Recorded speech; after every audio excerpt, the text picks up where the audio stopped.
উপস্থিত থাকি আমাক কৃতাৰ্থ কৰা বৰপেটা জিলাৰ বিদ্যালয়সমূহৰ পৰিদৰ্শক মাননীয় ৰাতুল কুমাৰ দাস ডাঙৰীয়া, সভাত উপস্থিত থকা ভৱানীপুৰ উচ্চতৰ মাধ্যমিক বিদ্যালয়ৰ পৰিচালনা সমিতিৰ তথা SMBCৰ সভাপতি শ্ৰদ্ধাৰ উপেন্দ্ৰনাথ তালুকদাৰ ডাঙৰীয়া, প্ৰমুখ্যে দীপালী বাইদেউকে প্ৰমুখ্য কৰি জ্যেষ্ঠ কনিষ্ঠ শিক্ষাগুৰুসকল, কৰ্মচাৰীবৃন্দ আৰু আজি সভাৰ মধ্যমণি নপুৰণি মৰমৰ ছাত্ৰ ছাত্ৰীসকল, তোমালোক সকলোলৈকে মোৰ মৰম আৰু শুভেচ্ছা আৰু জ্যেষ্ঠসকলক বৰ্ণনা অনুসাৰে মোৰ শ্ৰদ্ধা জনাইছোঁ।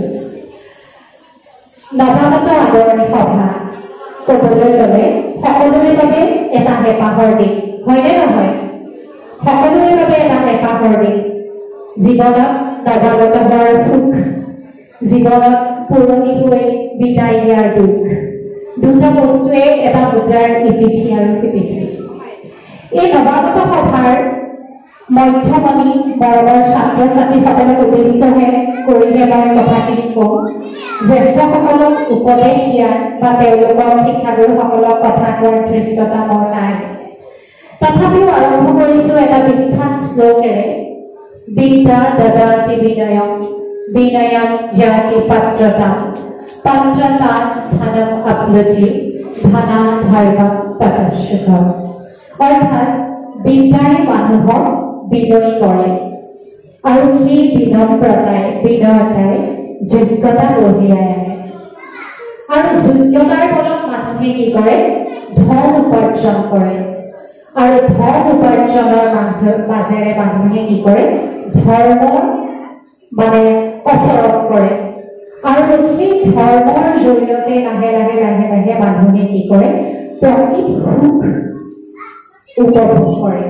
আৰু জীৱনত প্ৰকৃত সুখ ক'ত আছে বুলি যদি আমাক কোনোবাই প্ৰশ্ন কৰে, তেতিয়া আমি ক'ব লাগিব জীৱনৰ প্ৰকৃত সুখ আছে জ্ঞান অৰ্জনত তোমালোক ছাত্ৰ ছাত্ৰী হয়নে তোমালোকৰ ওপৰতে সমাজ এখনৰ দেশ এখনৰ ভৱিষ্যত নিৰ্ভৰ কৰিছে আজি তোমালোকে যে এই ঠাইখিনিত উপবিষ্ট হৈছাহি এখন ধুনীয়া বহল চোতাল এজাক সপ্ৰতিভ ল'ৰা ছোৱালী শ্ৰদ্ধাৰ বাবে কেইগৰাকীমান শিক্ষক যাৰ আঙুলিত ধৰি তোমালোকে আগবাঢ়ি যাবা আজি মোৰ অনুভৱ হৈছে ইয়াত আহি তোমালোকৰ নিচিনা সময় এইখিনি মই নিজেও পাৰ কৰি আহিছিলোঁ সেই উচ্চতৰ মাধ্যমিকৰ নৱাগত হোৱাৰ পৰা শ্ৰেষ্ঠ নৱাগত হোৱালৈকে ইমানখিনি সুখ কঢ়িয়াইছিলোঁ ইমানখিনি কিবা কিবি হেঁপাহ কঢ়িয়াইছিলোঁ আৰু সেই হেঁপাহখিনিয়ে জীৱনৰ প্ৰতিটো স্তৰতে আমাক কি কৰি ৰাখিব সংকুচিত কৰি ৰাখিব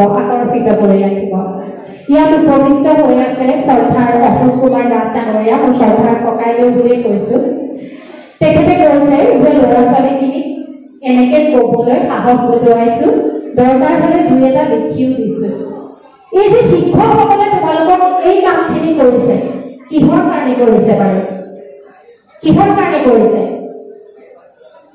পিতৃ দেৱ ভৱ মাতৃ দেৱ ভৱ আচাৰ্য দেৱ ভৱ কথাষাৰ শুনিছিলা চাগে হয়নে শুনি আছানে কথাখিনি নে মই গান আৰু কবিতালৈ যাম বাৰু শুনি আছানে কথাখিনি মাজে মাজে তোমালোকৰ পৰা শুনিব বিচাৰিম মই পিতৃ দেৱ ভৱ মাতৃ দেৱ ভৱ আচাৰ্য দেৱ ভৱ পিতৃক দেৱতাৰ দৰে জ্ঞান কৰিবা মাতৃক দেৱতাৰ দৰে জ্ঞান কৰিবা আৰু আচাৰ্য অৰ্থাৎ গুৰুক দেৱতাৰ দৰে জ্ঞান কৰিবা পিতৃ মাতৃয়ে তোমালোকক জন্ম দিয়ে নিজৰ জীৱনটো উদযাপন কৰিবলৈ তোমালোকক সকলো সুযোগ সুবিধা দিয়ে কিন্তু তোমালোকক আন্ধাৰ কাটি পেলাই পোহৰৰ ৰাস্তাটোত আগবঢ়াই দিয়ে তোমালোকৰ সন্মুখত তোমালোকৰ আগত বহি থকা এই শিক্ষাগুৰুসকলে কাৰণ ঘৰখন হৈছে ছাত্ৰ ছাত্ৰীৰ শিক্ষাৰ কঠীয়াতলী পিতৃ মাতৃ হৈছে শিক্ষাৰ প্ৰধান শিক্ষক কাৰণ বিদ্যালয় চৌহদৰ চাৰিবেৰৰ মাজত মাত্ৰ কেইটামান খণ্ড থাকিয়ে ছাত্ৰ ছাত্ৰীৰ সকলো জ্ঞান আয়ত্ত কৰিব নোৱাৰে পিতৃ মাতৃৰ লগতে পৰিয়ালৰ প্ৰত্যেকজন সদস্যই তাৰ লগতে শিক্ষাগুৰুসকলৰ গঠনমূলক দিহা পৰামৰ্শৰে উৎসাহিত কৰিলেহে ছাত্ৰ এজন বা ছাত্ৰী এগৰাকী সফল হ'ব পাৰে এতিয়া ছাত্ৰ বুলি কোৱাৰ লগে লগে আমি বৰ্তমানৰ ছাত্ৰসকলক লৈ কেতিয়াবা আমি কি কৰোঁ সন্দেহৰ আৱৰ্ত এটাত সোমাই পৰোঁ তোমালোকো ছাত্ৰ তোমালোকৰ শিক্ষকসকলো শিক্ষক আৰু ময়ো নিজে এগৰাকী শিক্ষক গতিকে আমি প্ৰতি মুহূৰ্ততে শিক্ষক ছাত্ৰৰ এই যিটো আকৰ্ষণ বা তেওঁলোকৰ মাজৰ যিটো অনুভৱ সেই অনুভৱত আন্দোলিত হৈ থাকোঁ শিক্ষক হোৱাৰ কচৰত যেনেকৈ কৰি থকা যায় ঠিক তেনেদৰে ছাত্ৰ হোৱাৰ কচৰতো কৰি থাকিব লাগে তোমালোকৰ প্ৰধান কৰ্তব্য কি জানানে তোমালোকৰ প্ৰধান কৰ্তব্য কি কি প্ৰধান কৰ্তব্য কি তোমালোকৰ পঢ়া হয়নে পঢ়াটোৱে হৈছে প্ৰধান কৰ্তব্য চাৰিটা আশ্ৰম আছে ব্ৰহ্মচাৰ্য গাৰ্হস্থ বানপ্ৰস্থ আৰু সন্ন্যাস এতিয়া তোমালোক কিহত আছা ব্ৰহ্মচাৰ্যত আছা মই অকণমান আধ্যাত্মিক দিশবোৰৰ কথা এইকাৰণে কওঁ কাৰণ বৰ্তমান শিক্ষানীতি যিটো 2020 ৰাষ্ট্ৰীয় শিক্ষানীতি তাত আমাৰ হোলিষ্টিক এডুকেশ্যনৰ ওপৰত বিশেষভাৱে গুৰুত্ব আৰোপ কৰা হৈছে হয়নে কাৰণ নৈতিক প্ৰমূল্যবোধ ছাত্ৰ ছাত্ৰীৰ মাজত ক'ৰবাত নহয় ক'ৰবাত হেৰাই যোৱা যেন লাগিছে সেইকাৰণে এই কথাখিনি তোমালোকক উল্লেখ কৰিব বিচাৰিছোঁ প্ৰথম কথা হ'ল তোমালোক ক'ত আছা ব্ৰহ্মচাৰ্যত থাকি তোমালোকৰ প্ৰধান কৰ্মই হৈছে জ্ঞান অৰ্জন কৰা শিক্ষা লোৱা কাৰণ পৃথিৱীত সেই সময় মানুহে ধনী কোনবিলাক মানুহ ধনী আম্বানী ধনী বিজয় মালিয়া ধনী নে কোন ধনী যাৰ বহুত টকা পইচা আছে তেওঁ ধনী যাৰ বহুত ঘৰ দুৱাৰ আছে পৈতৃক সম্পত্তি আছে ধন আছে ঘৰ আছে গাড়ী আছে তেওঁলোক ধনী হয়নে নহয় ভুল কথা আচলতে প্ৰকৃত ধনী সেইবিলাকে যাৰ শিক্ষা আছে, জ্ঞান লাভ কৰে, ধাৰ্মিক নহয়, টকাক সন্মান কৰা নহয়, জ্ঞানক সন্মান কৰা হয়। আৰু জ্ঞানীজনক সৰ্বদেশে বুজে, বিশ্বৰ সকলো প্ৰান্ততে জ্ঞানীজনক আমি স্মৰণ কৰোঁ। যাৰ কাৰণে চক্ৰেটিছ তোমালোকে পঢ়ি আছা, যাৰ কাৰণে শংকৰদেৱৰ বাহিৰে চিলেবাছত যিমান শিক্ষাৰ আধুনিকীকৰণ হওক, শংকৰদেৱ অবিহনে আমাৰ চিলেবাছ সদায় পাঠ্যক্ৰম সদায় অসম্পূৰ্ণ। যাৰ বাবে আমি জ্যোতিপ্ৰসাদ আগৰৱালাৰ কথা কওঁ, যাৰ বাবে আমি ডক্টৰ APJ আব্দুল কালামৰ কথা কওঁ। আব্দুল কালামকতো সবেই চিনি পোৱা, ডক্টৰ আব্দুল ফকিৰ জয়নুদ্দিন আব্দুল কালাম, হয়নে? গতিকে জ্ঞানীজনক সৰ্বদেশে পূজ্য কৰে। গতিকে প্ৰকৃত জ্ঞানী হ'বলৈহে চেষ্টা কৰা উচিত। ছাত্ৰ অৱস্থা হৈছে তোমালোকৰ জুইশাল। এই জুইশালত উঠিলেহে তোমালোকে কি কৰিব পাৰিবা? কমাৰ শালত উঠিব পাৰিবা। এই ছাত্ৰ অৱস্থাতে যদি তোমালোকে প্ৰকৃত ছাত্ৰ হিচাপে নিজকে গঢ় দিব নোৱাৰা, তেতিয়া ভৱিষ্যত সময়তো তোমালোক এজন প্ৰকৃত গুণী জ্ঞানী মানুহ হ'ব নোৱাৰিবা। আৰু গুণী জ্ঞানীৰ সংজ্ঞাটো এটা আপেক্ষিক সংজ্ঞা, তাক সংজ্ঞাবদ্ধ কৰাটো যথেষ্ট কঠিন। তথাপিও আমি যদি কওঁ সৎ কৰ্ম কৰিবা, সৎ আচৰণ কৰিবা, সৎ কৰ্ম, সততা, ধৰ্ম আচৰণ, এইবিলাকৰ মাজেৰে যেতিয়া জ্ঞান অৰ্জনৰ প্ৰচলন কৰিবা, তেতিয়া তোমালোকৰ ভৱিষ্যত ভাল হ'ব। মৰমৰ ছাত্ৰ ছাত্ৰীসকল, বৰ্তমান যুগ বিজ্ঞান আৰু প্ৰযুক্তিবিদ্যাৰ যুগ।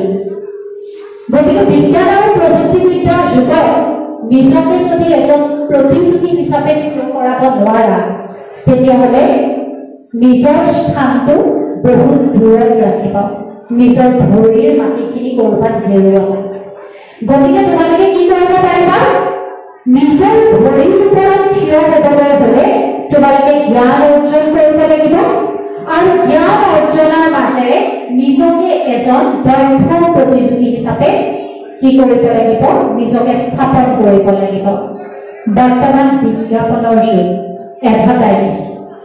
বিজ্ঞাপনে গোটেই পৃথিৱীখন ইমানেই আৱৰি ধৰিছে, প্ৰতিটো ইলেক্ট্ৰনিক মিডিয়াত বিজ্ঞাপন, সকলোতে বিজ্ঞাপন। তোমালোকে চাগে এডভাৰটাইজবোৰ চাইছা? আলিয়া ভাটে যেতিয়া চেম্পু এটাৰ এডভাৰটাইজ দিয়ে, ছোৱালীবিলাকৰ মনটো ভাল লাগি যায়নে? চুলিকেইডালত যেতিয়া ধুনীয়া চেম্পু এটা সানে, সেইটো সানিবলৈ মন যায়। তাৰপাছত ল'ৰাবিলাকে অলপ ডেকা হোৱাৰ পাছতে দেউতাকক বাইকখন বিচাৰে, যেতিয়া ইফালে শ্বাহৰুখ খান বা ছালমান খানে বাইকখন টিভিত ষ্টাৰ্ট কৰি দেখায়, হয়নে? কিন্তু কেতিয়াবা ভাবি চাইছানে এইবিলাক বিজ্ঞাপনৰ ওপৰত নিজৰ জীৱনৰো বিজ্ঞাপন দিয়াৰ প্ৰয়োজন? নিজকে এডভাৰটাইজ দিব লাগিব। ইমানেই প্ৰতিযোগিতাৰ যুগ, তোমাৰ নিচিনা হাজাৰজন ওলাব, সেই হাজাৰজনৰ মাজত তুমি নিজক বিজ্ঞাপন দিব লাগিব। নিজক প্ৰতিযোগী হিচাপে, শ্ৰেষ্ঠ প্ৰতিযোগী হিচাপে নিজক হাজাৰজনৰ মাজত প্ৰতিপন্ন কৰিব পাৰিব লাগিব। আৰু তাৰ কাৰণে কি হ'ব লাগিব? কষ্ট কৰিব লাগিব। যত্ন কৰিলেহে ৰস নাপায়, কষ্ট নকৰিলে কেতিয়াও মুখ নভৰে, হয়নে? কষ্ট কৰিব লাগিব। শিক্ষক শিক্ষয়িত্ৰীসকলে তোমালোকক কলটোৰ বাকলিটো গুচাই দিব পাৰিব, কিন্তু কলটো খাই দিবতো নোৱাৰিব, হয়নে নহয়? কলটো কোনে খাব লাগিব? তোমালোকে খাব লাগিব। আৰু তাৰ কাৰণে কি হ'ব লাগিব? ৰেগুলাৰ ৰিডাৰ হ'ব লাগিব। ৰেগুলাৰ ৰিডাৰ মানে দৈনিক পঢ়িব লাগিব। পৰীক্ষাৰ সময়ত যে ভয় এটা কঢ়িয়াই ফুৰো, আমি ভয় এটা কঢ়িয়াই ফুৰো নে নুফুৰো? ভয় এটা কঢ়িয়াই ফুৰো। এইখিনিত যে কোনোবাই কথা ক'বলৈ আহিছা, কোনোবাই কথা ক'বলৈ ভয় কৰিছা, অহা নাই, এই ভয়টো ভাঙিব লাগিব। স্পষ্টবাদী হ'ব লাগিব, কথা ক'ব পাৰিব লাগিব, নিজৰ মত দিব পাৰিব লাগিব, তেতিয়াহে প্ৰকৃত জ্ঞান সম্ভৱ। গতিকে প্ৰতি মুহূৰ্ততে আমি নিজক ছাত্ৰ হিচাপে পৰিচালিত কৰিবলৈ হ'লে কিছুমান গুণ আমি ৰাখিব লাগিব। নৈতিকতা। নৈতিকতা মানে বুজি পোৱা নে?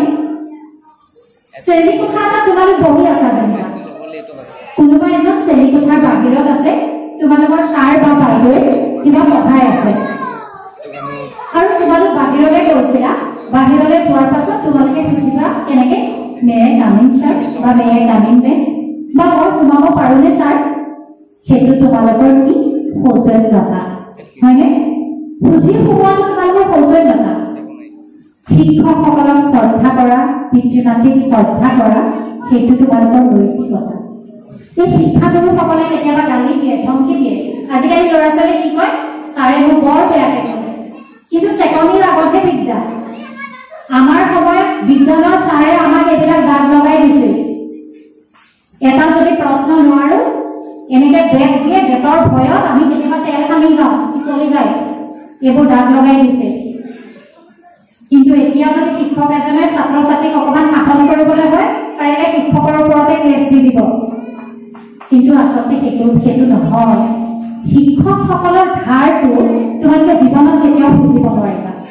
বুজি পাইছানে শিক্ষকসকলৰ যিটো ধাৰ সেইকাৰণে মই সভাৰ আৰম্ভণিতে মই মোৰ শিক্ষাগুৰুসকলক স্মৰণ কৰিছো যি মোক তেওঁলোকৰ জ্ঞান চক্ষু মুকলি কৰিছে আন্ধাৰৰ পৰা পোহৰলৈ তেওঁলোকে আৰম্ভ কৰিছে তোমালোকে উপনিষদৰ প্ৰাৰ্থনা গোৱা নে নাই তোমালোকে যে প্ৰাৰ্থনা গোৱাৰ পিছত কি হয় ওম অশ্বতু মা সদ্গময়ম তমসো মা জ্যোতিৰ্গময়ম গোৱানে মৃত্যুৰ মা অমৃতংগময়ম ওম শান্তি শান্তি শান্তি গোৱা অৰ্থটো জানানে মোক অসত্যৰ পৰা সত্যলৈ দিয়া ওম অশ্বতু মা সদ্গময়ম মোক অসত্যৰ পৰা সত্যলৈ দিয়া তমসো মা জ্যোতিৰ্গময়ম মোক আন্ধাৰৰ পৰা পোহৰলৈ নিয়া মৃত্যু মা অমৃতংগময়ম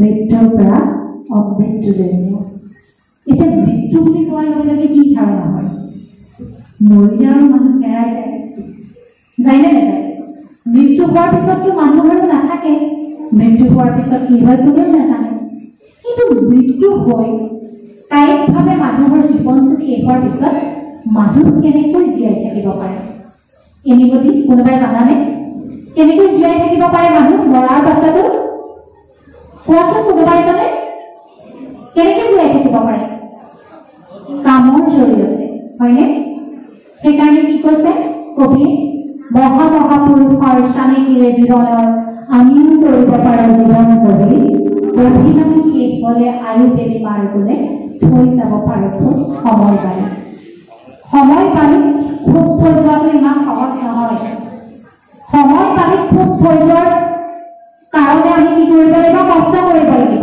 আজি তোমালোক নৱাগত হৈ আহিছা ভৱানীপুৰ উচ্চতৰ মাধ্যমিক বিদ্যালয়লৈ তোমালোকে ঢোল ডগৰ মাৰি তোমালোকক আদৰণি জনাইছে কিন্তু তোমালোকে বিদ্যালয়খনত কি দি থৈ যাবা তোমালোকক খোজবোৰ দি থৈ যাবা আচল কৃতিত্ব সেইটোহে যেতিয়া তোমাৰ বিদ্যালয়খনে তোমাক মনত পেলায়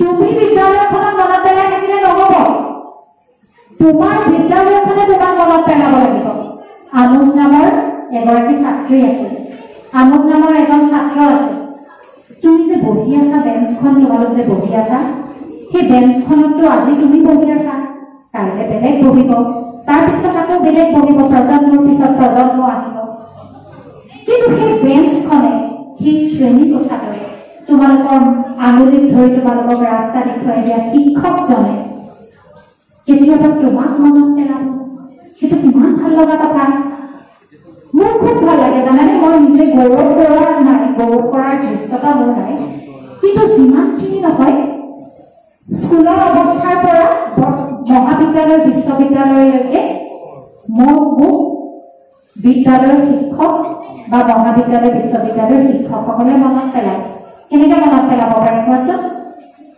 স্কুলত পঢ়োঁতে ডিগ্ৰী পাইছিলোঁ এলপিবিটিতো ফলক এখন থাকেনে যিসকলে এলপিবিটি পাই লিখি থৈ ধুনীয়াকৈ তাত মোৰ নামটো আছে সেইকাৰণে কি হয় এবাৰ নহ'লেও এবাৰ মোৰ শিক্ষকসকলে মোক মনত পেলায় তাৰপিছত এলপিবিটি পালোঁ তাত মনত পেলায় হাইস্কুলত তাৰপাছত কলেজত আহিলোঁ আৰু মেট্ৰিকত ভাল ৰিজাল্ট কৰাৰ কাৰণে মনত পেলায় তাৰপিছত পিছত কলেজলৈ আহিলোঁ, কলেজত বিশ্ববিদ্যালয়ৰ ৰেংক পালোঁ, সেইকাৰণে তাতো নাম লিখি থয়।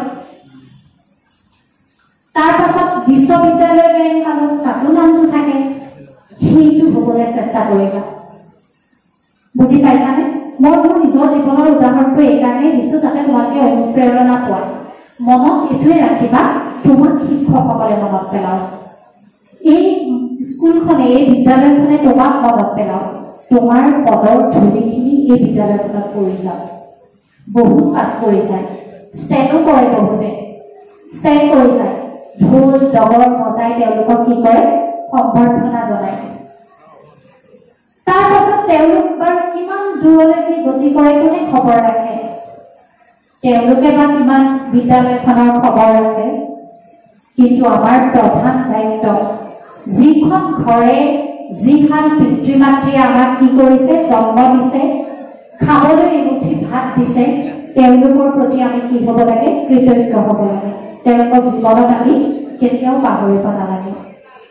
দ্বিতীয়তে, যিসকল শিক্ষাগুৰু একেবাৰে শৈশৱৰ পৰা কৈশোৰলৈকে একেবাৰে মহাবিদ্যালয় বিশ্ববিদ্যালয় পৰ্যায়লৈকে যিসকল শিক্ষাগুৰুৱে তোমালোকৰ আঙুলিত ধৰি আন্ধাৰ কাটি তোমালোকক জ্ঞান অন্বেষণৰ কচৰৎ কৰাইছে, সেইসকল শিক্ষাগুৰু জীৱনত নাপাহৰিবা।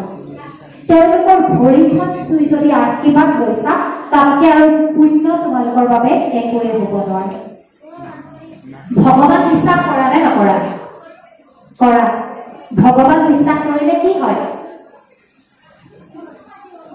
আৰু বহুত মুছলমান সম্প্ৰদায়ৰ ল'ৰা ছোৱালী আছানে? কিমান আছা? হাত দাঙাচোন। তোমালোকে কি কৰা? আল্লাহ মাতা। আল্লাহ মাতানে? আল্লাহ মাতা। হিন্দুসকলে ভগৱানক মাতে, খ্ৰীষ্টানসকলে কাক মাতে? গডক মাতে। কিন্তু আমি কি হ'ল? ভগৱান গড বা আল্লাহ হ'ল আমি দেখিছো জানো? দেখাটো নাই, আমি অনুভৱ কৰোঁ। ভগৱান গড বা আল্লাহ হ'ল মানুহৰ মনৰ পবিত্ৰীকৰণৰ বা শুদ্ধিকৰণৰ এটা মাধ্যম। ভগৱান গড বা আল্লাহ বুলিছে। আমি ধৰ্মক লৈ ভেদাভেদ কৰোঁ, কিন্তু সকলোতকৈ শ্ৰেষ্ঠ ধৰ্মটো কি? সকলোতকৈ শ্ৰেষ্ঠ ধৰ্ম মানৱ ধৰ্ম, মানৱীয়তা। এনেই আমি ধৰ্মক লৈ গোড়ামি কৰোঁ, তই মুছলমান, তই হিন্দু, তই খ্ৰীষ্টান, কিন্তু কেতিয়াও ভাবি নাছা আমি একেই তেজ মঙহৰ মানুহ।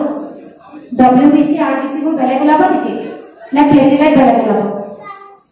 নলাই, কাটিলে একেই তেজ ওলাব, একেই মানুহ। আমাৰ শ্ৰেষ্ঠ ধৰ্ম হ'ল মানৱ ধৰ্ম। গতিকে সদায় যেতিয়া শিক্ষা লৈছা, তুমি তোমাৰ পিতৃপুৰুষৰ পৰা কি পাইছা সেইটো বাদ দিয়া, ধৰ্মক লৈ কেতিয়াও গৌৰৱামি নাৰাখিবা। আমি ধৰ্ম নিৰপেক্ষ ৰাষ্ট্ৰ।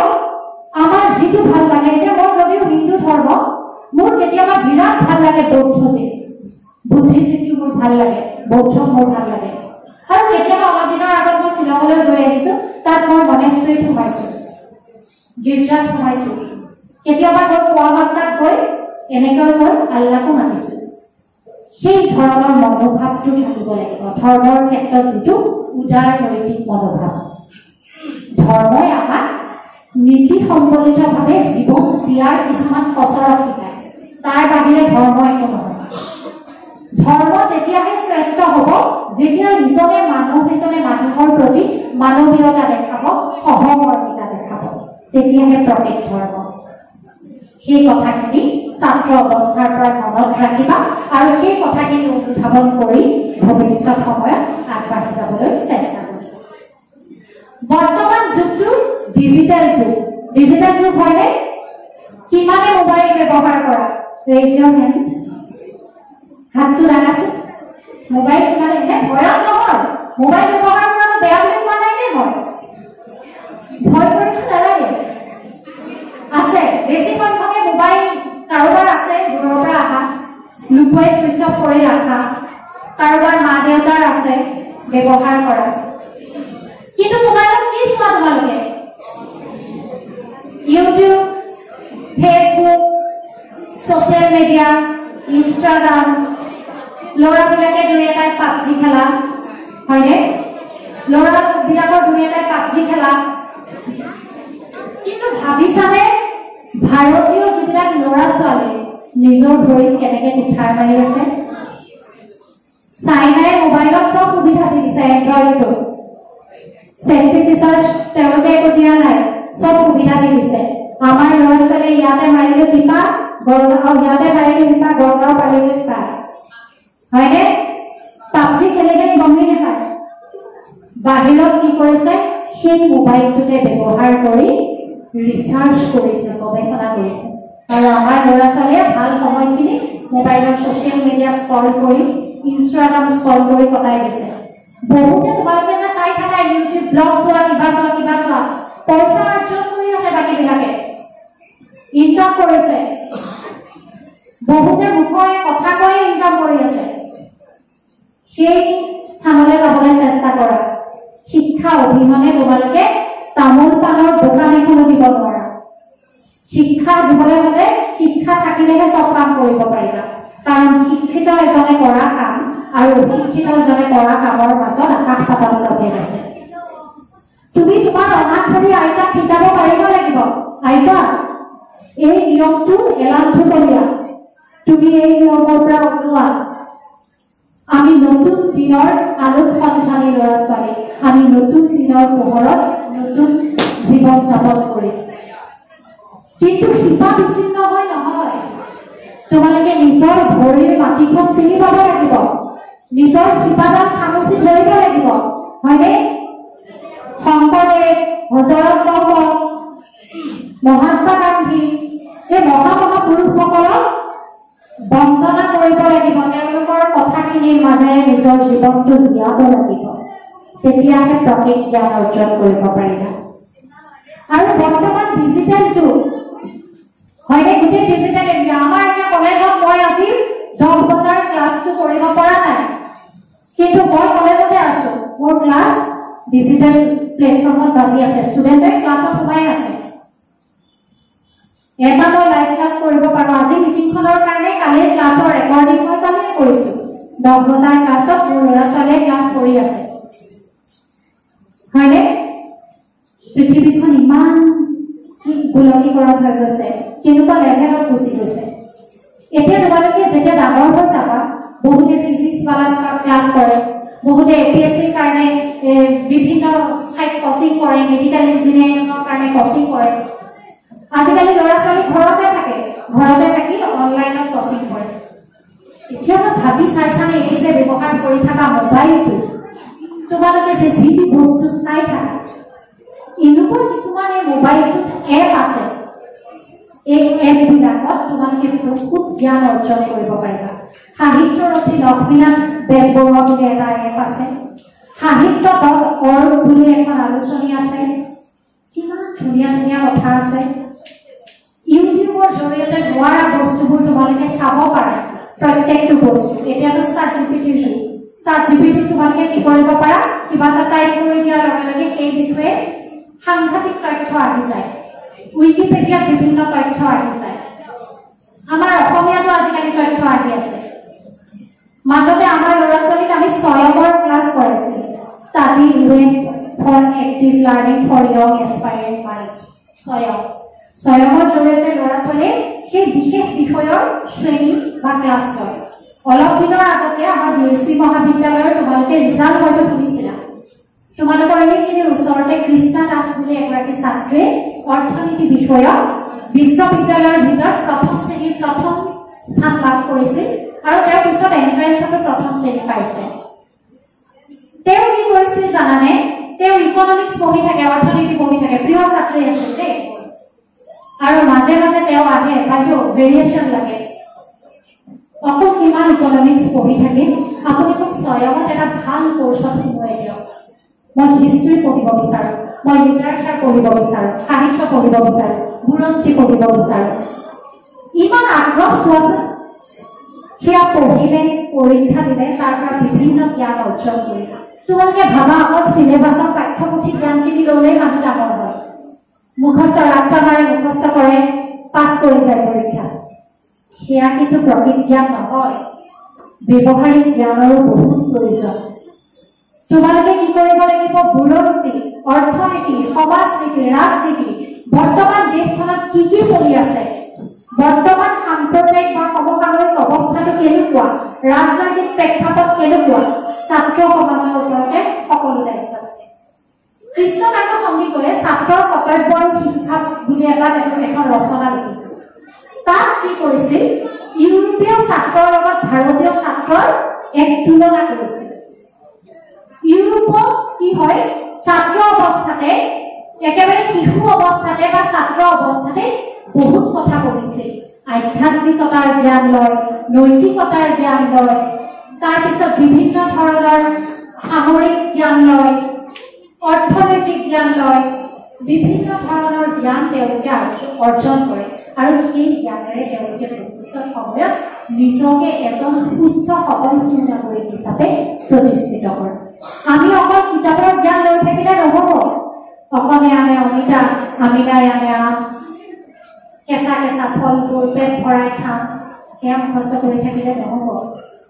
বৰ্তমান সময়ত নিজকে প্ৰতিযোগী হিচাপে যদি গঢ় দিবলৈ যোৱা, তেতিয়াহ'লে তুমি বিশ্বত কি হৈ আছে, গোটেই পৃথিৱীখনত কি হৈ আছে গম পাব লাগিব।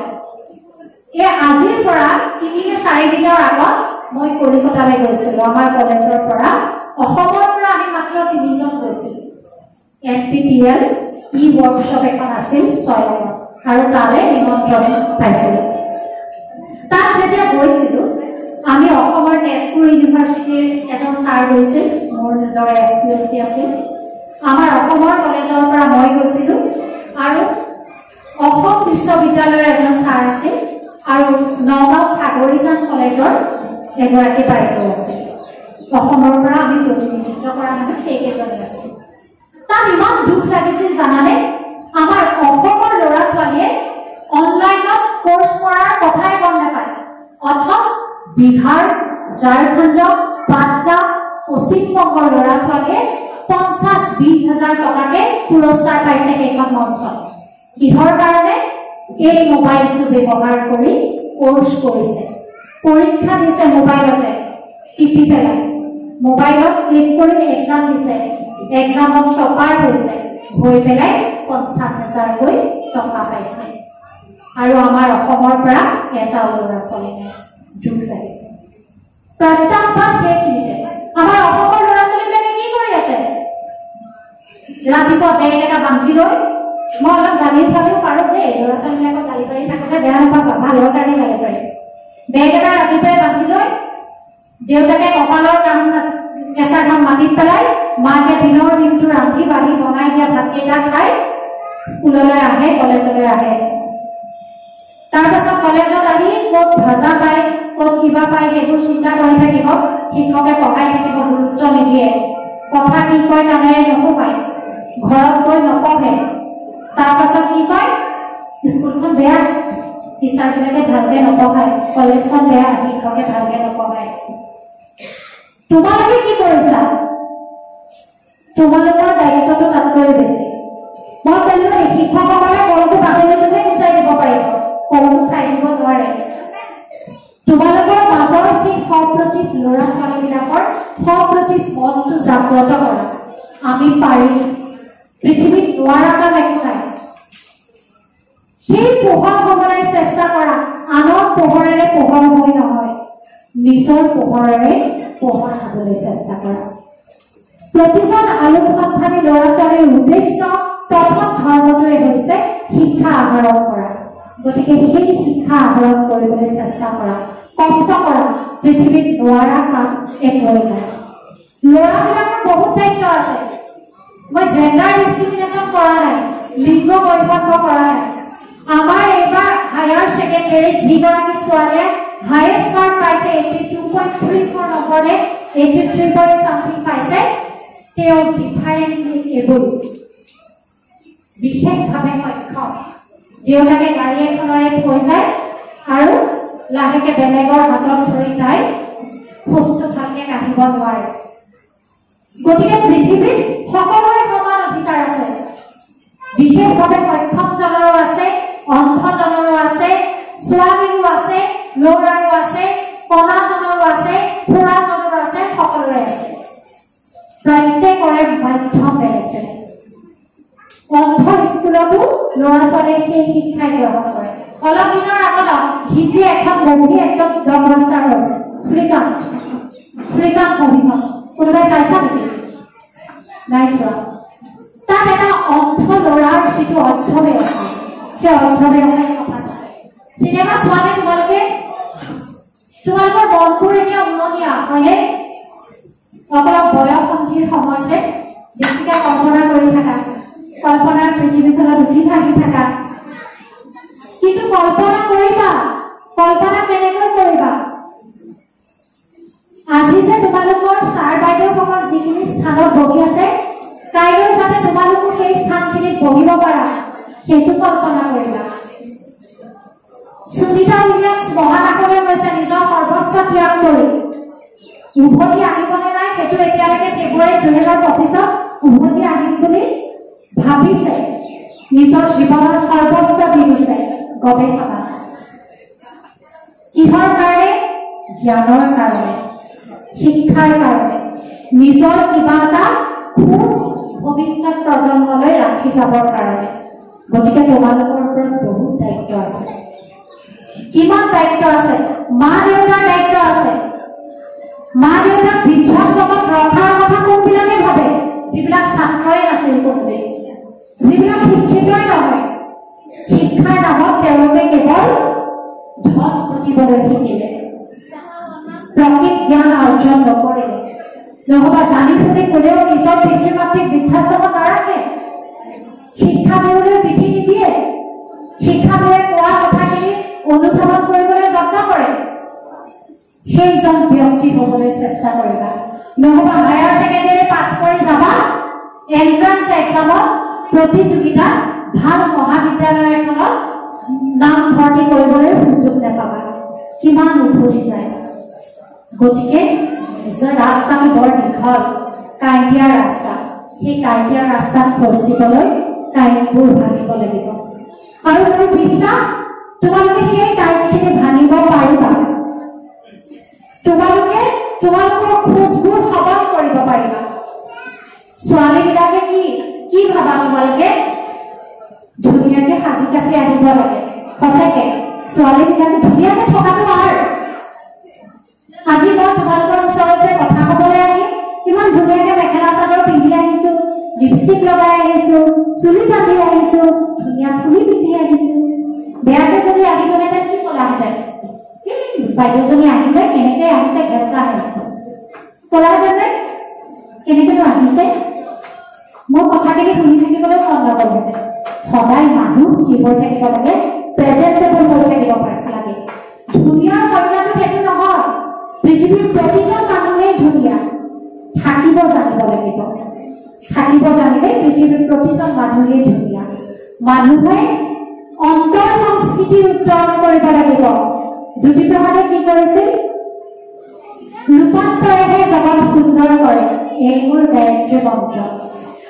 ৰূপৰ জ্যোতিপ্ৰসাদ আগৰৱালাই সদায় সুন্দৰৰ সাধনা কৰিছিল। ধুনীয়া প্ৰকৃততে সেইজন মানুহে যি ভিতৰেও ধুনীয়া, বাহিৰেও ধুনীয়া। সদায় সৎ চিন্তা কৰিব লাগিব, সৎ কৰ্ম কৰিব লাগিব, আনক অন্যায় কৰিব নালাগিব, পৰৰ প্ৰতি সদায় সহানুভূতিশীল মন এটা ৰাখিব লাগিব, সদায় কি কৰিব লাগিব? সত্য ক'ব লাগিব, ধৰ্ম আচৰণ কৰিব লাগিব, আৰু আনৰ প্ৰতি আমি সহমৰ্মিতা দেখুৱাব লাগিব। তেতিয়াহে আমি ধুনীয়া। বুজি পাইছানে? ছোৱালীবিলাকৰ ধুনীয়া হোৱাৰ অধিকাৰ আছে, ল'ৰাবিলাকৰো ধুনীয়া হোৱাৰ অধিকাৰ আছে। দেখিলে আমি কোনোবাই ফটা জিন্সটো পিন্ধিলে তুমি পিন্ধি দিব নালাগিব। আধুনিক সাজ পোছাকত মানুহ আধুনিক নহয়, মনেৰে আধুনিক হ'ব লাগিব। তুমি যি কাপোৰ পিন্ধি কমফৰ্ট পাইছা সেই কাপোৰে তুমি পিন্ধি যোৱা, কোনো কথা নাই। তাত শালীনতা থাকিব লাগিব। ল'ৰাবিলাকে চাৰ্টটো পিন্ধি থাকিলে চাৰ্টৰ বুটামটো খুলি একেবাৰে হিৰোৰ দাদাগিৰি দেখুৱালে নহ'ব। চাৰ্টৰ বুটামটো পাৰিলে মাৰি থবা। সেইটো তোমাৰ ভদ্ৰতা, সেইটো তোমাৰ শিষ্টাচাৰ, সেইটো তোমাৰ সৌজন্যতা। আৰু ছোৱালীবিলাকে খুব ধুনীয়াকে দুপাটাখন লৈ আহা, খুব ধুনীয়াকে লৈছে দেই, ধুনীয়াকে লৈছা তোমালোকে, দেখি ভাল লাগিছে। কিন্তু কেতিয়াবা ভাবি চাইছানে ছোৱালীবিলাকৰ জীৱনটো কেৱল লোকৰ ঘৰ এখন শুৱনি কৰি হেতা ধৰাটোৱে কৰাটোৱে নহয় আইকনিক কাজল এটা কিনিবলৈ সুগাৰৰ লিপষ্টিক এটা কিনিবলৈ লোকৰ ওচৰত এনেকৈ হাতটো পাতিবানে মানুহজনৰ ওচৰত দিয়ক লিপষ্টিক এটা লাগিছে দিয়ক কাজল এটা লাগিছে সেয়া হ'ব বিচাৰা নেকি নিবিচাৰিবা নিজৰ প্ৰয়োজনীয় সামগ্ৰীখিনি নিজে কিনি ল'ব পৰাকৈ সামৰ্থ্য গোটাব পৰাটোহে প্ৰকৃত নাৰীৰ লক্ষণ প্ৰকৃত নাৰী সেইগৰাকীহে যি বাহিৰে ভিতৰত এটাও ধৰিব লাগিব আৰু কি কৰিব লাগিব সন্তানো প্ৰতিপাল কৰিব লাগিব আৰু কি কৰিব লাগিব নিজৰ শিক্ষাৰে সমাজখনলৈ দায়িত্ব আগবঢ়াই যাব লাগিব নিজৰ ভৰিৰ ওপৰত থিয় হ'ব লাগিব বিয়া কৰাটোৱে প্ৰকৃত উদ্দেশ্য নহয় ল'ৰাবিলাকৰ বহুত দায়িত্ব আছে কেৱল বিয়াই নহয় তোমাৰ ওপৰত গোটেই এটা প্ৰজন্ম নিৰ্ভৰ কৰিছে সকলোৰে ওপৰত মানুহ যে দৰিদ্ৰ হয় দুখীয়া হয় মোৰ দুখীয়া চলিব আমি সহানুভূতি দেখুৱাওঁ কিন্তু দৰিদ্ৰ কি কাৰণে হয় নিজৰ কৰ্মৰ কাৰণে হয় প্ৰত্যেক কৰ্মৰে কি থাকে এটা আনন্দ থাকে কৰ্ম কোনো কৰ্ম সৰু ডাঙৰ নহয় দেই ঠেলা চলোৱাজনেও যদি কৰ্ম কৰি তেওঁ দুটকা অৰ্জন কৰিছে তাতো তেওঁৰ সফলতা আছে আমি কি কৰি অৰ্জন কৰিছো তোমালোক আমাৰ ছাৰসকল বাইদেউসকলে আমি কি কৰি অৰ্জন কৰিছো আমি যিখিনি জানো তোমালোকক দি অৰ্জন কৰিছো হয়নে চবতে সফলতা থাকে যদি সৎ প্ৰবৃত্তিৰে কৰ্ম কৰা কিন্তু কি কৈছে ভাগৱত গীতাত এটা কথা কৈছে কৰ্ম কৰিবা ফল বাঞ্ছা নকৰিবা কৰ্ম কৰি যোৱা তুমি নিজৰ কামখিনি সততাৰে কৰি যোৱা ফল আশা নকৰিবা আপোনা আপুনি তুমি ফলে তোমাক ধৰা দিব তুমি সফল হ'বাই বুজি পাইছানে আৰু এটা কথা তেল মাৰ বৃদ্ধা পদাশ্ৰিত ত্যাগ কৰিহে ভোগ কৰিব লাগে আছে বুলি সকলোখিনি তোমাৰ নহয় তোমাৰ যদি তুমি উপাৰ্জন কৰিছা 100% তাৰে তুমি 80% ভোগ কৰা পাৰিলে 20% তুমি কি কৰা আনক নিবিচাৰক যাৰ প্ৰয়োজন তেওঁক সহায় কৰা সেয়া তোমাৰ পুণ্য সেইকাৰণে এতিয়া বৰ্তমানৰ ৰাষ্ট্ৰীয় শিক্ষানীতি 2020 কি কৰিছে হোলিষ্টিক এডুকেশ্যনৰ ওপৰত গুৰুত্ব দিছে আৰু শিক্ষা বিচ্ছিন্ন মানুহ কেতিয়াও হ'ব নালাগে কেতিয়াও আধুনিকতাৰ কৰাত ৰাখে আমাক কৰবালৈ লৈ যাব নোৱাৰে পশ্চিমীয়া সংস্কৃতিৰ পশ্চায়াত ৰূপান্তৰিত জগতৰ ৰূপান্তৰত আমি নিজকে লৈ যাব নালাগে ৰূপান্তৰ সেইদৰেহে হ'ব যদিহে আমি নিজৰ ঐতিহ্য সামুচি ধৰি ৰূপান্তৰৰ জগতখনত উপস্থিত নিজৰ ভৰিৰ মাটিখিনি প্ৰথম চিনি পাব লাগিব তাৰ পাছত তুমি তোমাৰ দায়িত্ব আৰু কৰ্তব্য পালন কৰিছা বৰ লাগিছে নেকি কথাখিনি তুমি বেয়া লাগিছে নেকি মই একদম সহজ সৰল ভাষাৰে কৈছো খুব ইণ্টেলেকচুৱেল বা তেনেকুৱা ধৰণৰ বক্তৃতা পাতিবলৈ যোৱা নাই তোমালোকৰ মাজৰে এজন ময়ো আছিল তোমালোকৰ ছাৰসকল আছিল বাইদেউসকল আছিল কেতিয়াবা ভাবিছানে তোমালোকৰ উত্তৰ প্ৰজন্মৰ কাৰণে কি হৈ যাবা আজি যে নৱাগতসকল আহিছে আমি নৱাগতসকল অহাৰ লগে লগে চিনিয়ৰবিলাকে পুৰা দাদাগিৰি আমি চিনিয়ৰ কিন্তু চিনিয়ৰ তুমি প্ৰকৃত চিনিয়ৰ তেতিয়াহে হ'বা যদিহে নৱাগতজনে তোমাৰ ছাৰ আমুক দাদা বৰ চকা আছিল দেই আমুক বাইদেউ বৰ ভাল আছিল আমুকে বৰ ধুনীয়া গীত পৰিৱেশন কৰিছে বৰ ধুনীয়া অভিনয় কৰিছে ধুনীয়া আবৃত্তি কৰিছে তেওঁলোকৰ দৰে হ'ব বুজি পাইছানে সেইয়াহে প্ৰকৃত চিনিয়ৰ তেতিয়াহে তুমি প্ৰকৃত অগ্ৰসৰ হ'বা যদি তুমি নিজৰ জুনিয়ৰক অৰ্থাৎ নিজৰ কনিষ্ঠসকলক ৰাস্তা দেখুৱাব পাৰিবা নহ'লে তোমাৰ জুনিয়ৰে কেতিয়াও সন্মান নকৰিব যদিহে তুমি নিজৰ প্ৰকৃত স্থানখিনি সঠিক ভাৱত নাৰাখা বুজি পাইছানে কথাটো সেইটোৱেই সেইবাবে আমি কি কৰিব লাগে শিক্ষা জ্ঞান অৰ্জন কৰিব লাগে মানুহক জ্ঞানীজনক সকলোৱে বুজে অকল কৰ্ম কৰা ফল বাঞ্ছা নকৰিবা কাম কৰি যোৱা ভালকে পঢ়া ৰেগুলাৰ ৰিজাল্ট হোৱা এটা ভাল ৰিজাল্ট কৰা তোমালোকৰ ভাল হ'ব আৰু তাৰ লগতে কি জানানে কো কাৰিকুলাৰ এক্টিভিটিজ এই যে আজি কোনোবাই কথা কৈছা তোমালোকৰ বাইদেউ এগৰাকী আছিলে খুব ধুনীয়াকে দীপালী বৰদলৈ বাইদেউ এটা গীত পৰিৱেশন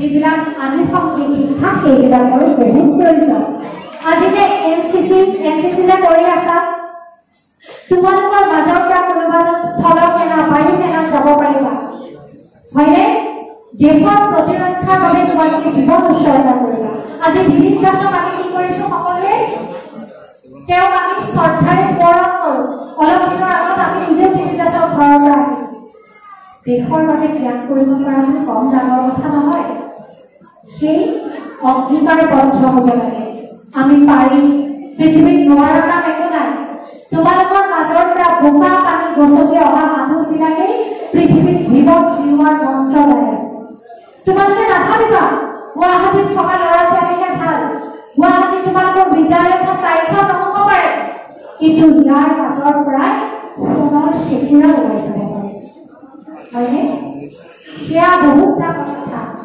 শিক্ষাৰ পৰুৱা নাই তুমি এই বিদ্যালয়খনত পঢ়িও তুমি মহান মানুহ হ'ব পাৰা মহান ব্যক্তি হ'ব পাৰা গতিকে সকলোৱে নিজৰ যি কো-কাৰিকুলাৰ এক্টিভিটিছ আছে শিক্ষাৰ লগতে আনুষংগিক শিক্ষা খেল ধেমালি ব্যায়াম তাৰ লগতে স্কাউট এণ্ড গাইড বা HSC সেই সকলোখিনি সমানে তোমালোকে চলাই দিবা তেতিয়া কি হ'ব তোমালোকৰ মানসিক এটা সন্তুলন আহিব তোমালোক সফল মানুহ হ'বা ভাল চিন্তা কৰিবা সুস্থ চিন্তা কৰিবা যেতিয়া খালী হৈ থাকিব মগজটো তেতিয়া বেয়া চিন্তাবিলাকে কি কৰিব আৱৰি ধৰিব বুজি পাইছানে তোমালোকে শিক্ষা যেতিয়া লৈছা কোনটো ভাল কোনটো বেয়া সেইটো তোমালোকে নিজেই নিৰ্বাচন কৰিব পাৰিব লাগিব যেতিয়া ভাল বেয়া নিৰ্বাচন কৰিব পাৰিবা তেতিয়া তোমালোকে সঠিক ৰাস্তাত আগবাঢ়িব পাৰিবা আমাৰ ভাৰতবৰ্ষখনত এতিয়া কি হৈ আছে ধৰ্ষণ হত্যা হিংসা কোনোবাই চুৰি লৈ আহি শিক্ষককে মাৰিছে কিহৰ কাৰণে হৈছে প্ৰকৃত শিক্ষাৰ অভাৱ ছোৱালীবিলাকক তোমালোকে কেনেকৈ চোৱা এতিয়া আমি আমাৰ লগৰখিনি লগ পালে সাহসী কৰিব পাৰোঁ ইমান হেঁপাহ ল'ৰা ছোৱালী বুলি কোনো পাৰ্থক্য নাই আৱয়ৱিক শাৰীৰিক এটা পাৰ্থক্য আছে কিন্তু ছোৱালী ল'ৰা সমান তুমি তোমাৰ মাতৃৰ গৰ্ভৰ পৰাই জন্ম হৈছা ল'ৰাবিলাকক কৈছো তোমাৰ মা আছে তোমাৰ ভণ্টি আছে তোমাৰ বা আছে তোমাৰ কাজিন চিষ্টাৰ আছে কাইলৈ তোমালোক পিতৃ হ'বা কাইলৈ তোমালোক কাৰোবাৰ ককাইদেউ হ'বা গতিকে নাৰীক সদায় তোমালোকে শ্ৰদ্ধা কৰিবা অবজেক্ট বুলি নাচাবা নাৰী কেতিয়াও ভোগৰ সামগ্ৰী নহয়